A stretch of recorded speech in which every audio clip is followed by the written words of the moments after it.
Hello दोस्तों, नमस्कार। कैसे हैं आप सब लोग। स्वागत है आपका आपके अपने चैनल इमेजिनरी रूट्स में। मैं आशा करता हूँ आप सब लोग कल से बेहतर और कल को और बेहतर हो रहे होंगे। दोस्तों, जैसा कि हमारा आपके 14 भवनों का सफ़र चल रहा है और अब हम स्वर्गलोक में अब तक हम 3 लोग पूरे कर चुके हैं। कल हमने स्वर्गलोक की बात करी, जिसके बारे में अमूमन नॉर्मली रात दिन हमारे घरों में बातचीत चलती रहती है। आज हम उससे ऊपर एक और लोक है जो दिव्य महर्षियों का लोक है। इसे महर लोक बोला जाता है और सर्वलोक में इसका चौथा नंबर है। प्रलय के दौरान में जब सब कुछ नष्ट हो जाता है तब नीचे स्वर्गलोक तक सब नष्ट हो जाता है। उससे ऊपर के जो लोग हैं महर, जन, तप और सत्यलोक, ये लोग बच जाते हैं।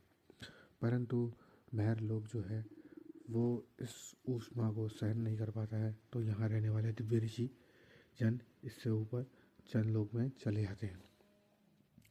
और जो ये महर लोक है ये दिव्य ऋषियों का लोक है, जहाँ पर वो लोग जाते हैं जो लोग आपके अपनी मोक्ष या ब्रह्म की प्राप्ति के लिए सदियों से आपके अपने ध्यान में लगे हुए हैं, परंतु उनके ऊपर जिम्मेदारियाँ इतनी हैं कि कभी कभी वो आपके अपना ध्यान से हट जाता है, तो वो आपके अपने उस परम परमात्मा में प्रवेश नहीं कर पाते।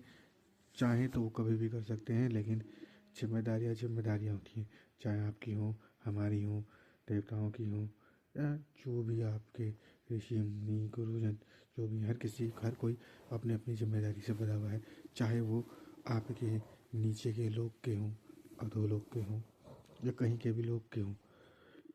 देखिए, ऐसा है ना, नीचे के लोगों को में आपके नीचे भू भुआ स्व और इससे नीचे के 7 लोग, ये लोग तो आपके भोग के लोग हैं। तो ये लोग तो आपके अपना कर्म करते हैं और अपनी अपनी या फिर अपनी अपनी ड्यूटियाँ निभाते हैं, और अंत में प्रलय में सब नष्ट हो जाते हैं। जब प्रलय होता है या आंशिक प्रलय होता है, क्योंकि सृष्टि का तो दोबारा पुनर्निर्माण होता ही है, लेकिन ये जितने भी लोग हैं ये सब के सब आपके तबाह हो जाते हैं। अब यहाँ से ऊपर जो महल होगा, यहाँ से ऊपर के जो लोग हैं, यहाँ ये जो दिव्य महर्षि लोग हैं या और भी जो देवता लोग हैं, वो लोग आपके ध्यान की उस श्रेणी में हो जाते हैं, वो उस ऊर्जा के फॉर्म में होते हैं कि वो जब मर्जी तब अपना स्वरूप ले सकते हैं। ज़्यादातर वो ध्यान में ही रहते हैं। खूब प्रकाशमान ये लोग होते हैं। महल लोग से ऊपर के समस्त लोग सभी प्रकाशमान होते हैं। और जैसा मैंने आपको बताया कि यहाँ पर दिव्य महर्षि लोग रहते हैं, इनमें प्रमुख आपके जो नाम है वो आपके भृगु और आपके ऋषि मार्कंडेय, इनके बारे में कहा जाता है, और अन्य प्रजापतियों के बारे में कहा जाता है। ये बताया जाता है कि ध्रुव तारे से, जिसे आपने सुना ही होगा, प्रहलाद को आपके भगवान ने आपका आशीर्वाद दिया था, नहीं सॉरी, प्रहलाद कह रहा हूँ मैं, आपके ध्रुव को ये वरदान दिया था कि वो एक चमकता हुआ तारा बनेगा, उसने वरदान में। और उसी से लोग बाग सत्य का अनुसरण करेंगे। उसी की आपने शादी बारातों में भी देखा होगा, दूल्हे या दुल्हन को ध्रुव तारा दिखाया जाता है ताकि उनकी ज़िंदगी में स्थिरता बनी रहे। और उसकी तरह, और रात को जब हम कभी सफ़र में होते हैं, अंधेरे में होते हैं, तब दिशाओं का अनुमान भी ध्रुव तारे की देख कर ही लगाया जा सकता है। अब चलिए, इसके ऊपर एक अलग से टॉपिक बना देंगे हम, बाद में एक वीडियो बना देंगे, लेकिन फ़िलहाल अभी हम आगे को बढ़ते हैं। तो ये ध्रुव तारे से आपके महल लोक की जो दूरी बताई जाती है वो 1 करोड़ योजन है। एक बार पहले भी मैं योजन का माप बता चुका हूँ। एक योजन में 4 कोस होते हैं और एक कोस में 4.3.4 ऐसे समथिंग कुछ किलोमीटर होते हैं, जो निकल के 12 या 13 किलोमीटर बैठता है एक योजन का अनुमान। तो आप उससे लगा सकते हैं कि ये कितनी दूरी होगी, वो कैलकुलेशन आप लोग करते रहिएगा। हम आगे बढ़ते हैं।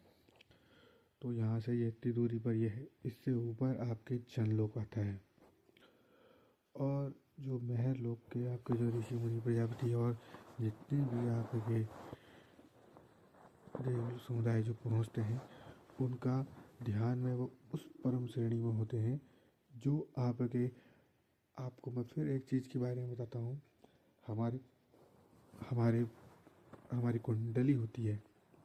हमारी कुंडली जो है, बहुत से लोगों को कन्फ्यूजन होती है कि ये बदन में होता है, आत्मा में होता है, या रीढ़ की हड्डी में होता है करके। इस पर भी एक अलग से वीडियो बनाया जाएगा। लेकिन इसमें एक चक्र होता है जो भावों के बीच में होता है, उसे विशुद्ध चक्र बोलते हैं।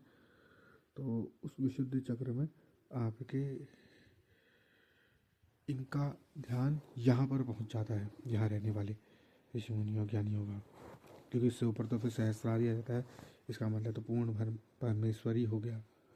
फिर तो वो संपूर्ण पूर्ण ब्रह्म परमेश्वर, उसको अब कुछ पाने की इच्छा है, ना कुछ खोने की इच्छा है।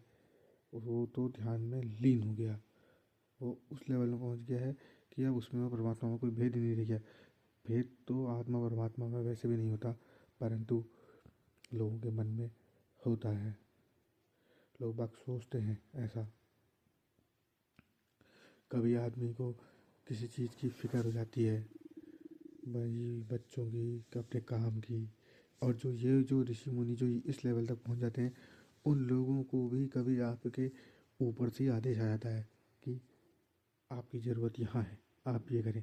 जैसे हम ही लोग हैं, हम कोई कुछ काम करते हैं, कभी हमारे बड़े, हम कोई बहुत ज़रूरी काम कर रहे होते हैं, किसी बड़े का आदेश आ जाता है कि नहीं घर आओ या ये काम करना है, तो हम लोग उनका सम्मान करते हैं और अपने उस काम में आ जाते हैं। तो यही सब है। मान सम्मान के बिना तो कुछ होता ही नहीं है। बड़ों का आदर और छोटों से प्रेम, ये तो हमारे धर्म में क्या, सभी जगह में होता ही है। अब जो लोग नहीं करते हैं वो भी इसके भुक्तभोगी हैं। दोस्तों, आए हो कल को हम फिर दोबारा अपना इस चर्चा को आगे बढ़ाएंगे। और अभी तक ये वीडियो देखने के लिए आपका बहुत बहुत धन्यवाद। Please like share and subscribe कीजिए और मुझे आगे बढ़ने में मेरी हेल्प कीजिए, ताकि मैं आप लोगों से जुड़ूं, ज़्यादा से ज़्यादा अपनी मन की भावनाओं को शेयर करूं, ये ज्ञान आप लोगों तक पहुंचाऊं। और इससे हमारे जो छोटे बच्चे हैं, या फिर जो हमारे भाई लोग या माता लोग, बहन लोग जो नहीं देख पाते हैं या नहीं पढ़ पा रहे हैं ऐसे ग्रंथों को, जो कि आज के समय वैसे भी मुश्किल ही हो गया, वो लोग इसको देखें, पढ़ें, अपने विचार रखें और और साझा करें। कहीं ना कहीं आप मेरी इन जिज्ञासाओं से जो मैं व्यक्त करता हूँ, इनसे आप लोगों की जिज्ञासाएं शांत होती हों। कहीं आप लोगों से आपके मित्रों की, और उनसे उनके मित्रों की, और ऐसे जैसे कि सृष्टि का क्रम चलता ही रहता है, ऐसा आगे बढ़ते जाएगा। तो उससे लोगों के बीच में अपने धर्म के प्रति जानकारी बढ़ती रहेगी। और मुझे भी क्या पता कोई ऐसे कोई ज्ञानी गुरुजन मिल जाएं जिनसे मुझे भी सीखने को मिले। वो अगर मुझसे कुछ पूछेंगे तो मुझे भी उनके जवाब मिलेंगे। और मैं कहीं पर गलत हूँ तो उसके लिए मैं क्षमा प्रार्थी हूँ।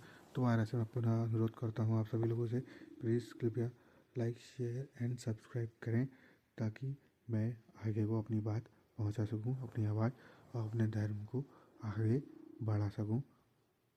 जय हिंद, जय भारत, हर हर महादेव, शिव शंभो, ओम नमः शिवाय।